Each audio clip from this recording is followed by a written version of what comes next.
کہ بندہ سوچتا ہے اچھا میں توبہ کر لوں گا، آج نہیں تو کل، پھر کل آتا ہے تو پھر سوچتا ہے اچھا میں کل توبہ کر لوں گا، اور یہ کل ہوتے ہوتے ہوتے ایک ایسا بھی دن آتا ہے کہ جب اس کے دن میں آج ہی ہوتا ہے اور اس کو مرنا ہوتا ہے اس دن میں، اس کے زندگی میں کل نہیں ہوتا، اور وہ توبہ کیے بغیر دنیا سے چلا جاتا ہے۔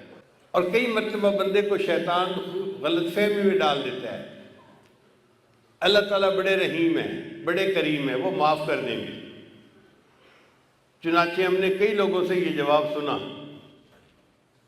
ان کو کہا کہ بھئی توبہ کرنی چاہیے، تو نوجوان نے جواب دیا اللہ نے کسی کو تو معاف کرنا ہی ہے نا، بھئی ساری دنیا کو معاف کر دے، اگر ہمیں نہ کیا تو یہ شیطان کا دھوکہ ہوتا ہے۔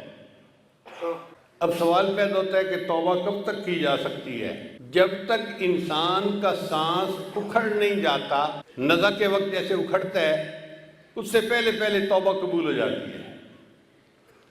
جب سانس اکھڑ گیا اور وہ گلے کا گھنگرو بجنے لگ گیا، اب توبہ کا دروازہ بند ہو گیا۔ اور جب تک سورج مغرب سے طلوع نہیں ہوتا، یہ قرب قیامت کی نشانیوں میں سے ہے، جب تک سورج مغرب سے طلوع نہیں ہوتا اس وقت تک بندے کی توبہ قبول ہوتی ہے۔ اس کا مطلب یہ کہ ہمارے لیے ابھی اللہ کی رحمت کے دروازے کھلے ہیں، ہم اگر توبہ کرنا چاہیں تو اللہ تعالیٰ کی طرف سے قبولیت میں آسانی ہوگی۔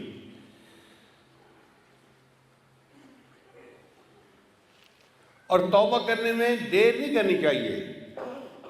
ہم نہیں جانتے کہ اگلے لمحے کیا ہونے والا ہے، توفیق پھر ملتی بھی ہے کہ نہیں ملتی۔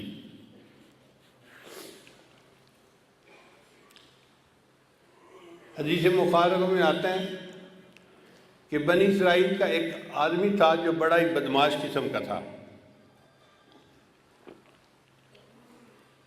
اس نے 99 بندوں کو قتل کر دیا۔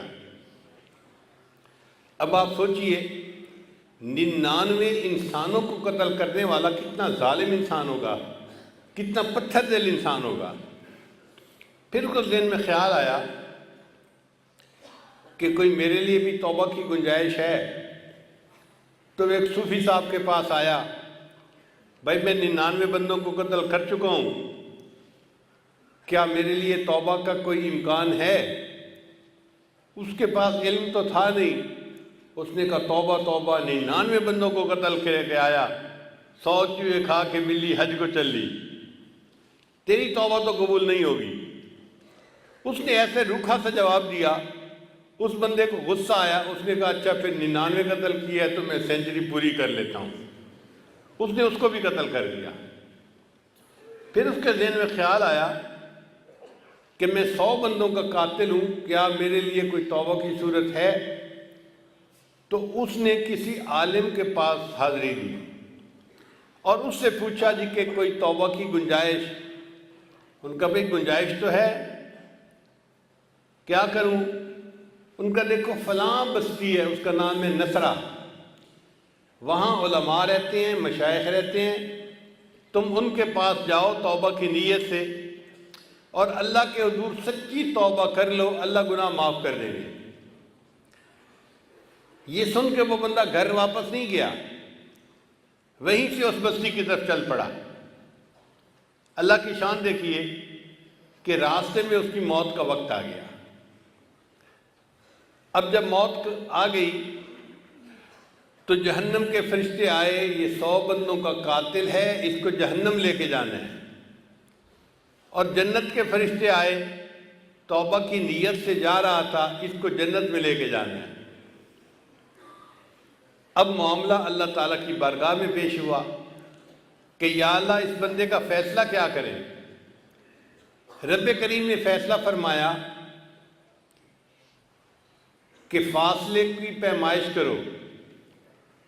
جس بستی کی طرف یہ جانا چاہتا تھا توبہ کی نیت سے، اگر اس بستی کے قریب پہنچ گیا ہے تو توبہ قبول، اور اگر ابھی نہیں قریب پہنچا تو پھر اس کا مطلب ہے کہ ابھی توبہ نہیں ہوئی۔ تو فرشتوں نے پیمائش کی محدثین نے لکھا ہے کہ دونوں بستیوں کے بالکل جو سینٹر کی لائن تھی نا، آدھا آدھا سفر، اس بندے کی ادھر وفات ہوئی تھی اور مرتے مرتے وہ اگلی بستی کے قریب لاش اس کی جا کر گری تھی۔ اتنا تھوڑا سا فرق تھا۔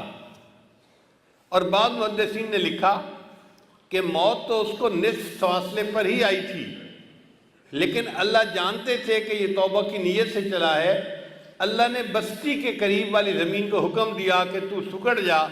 وہ زمین سکڑ گئی اور اس کی لاش بستی کے تھوڑا قریب ہو گئی۔ اس پر اللہ نے توبہ قبول کر لی، 100 بندوں کے قتل کے گناہ کو معاف فرما دیا۔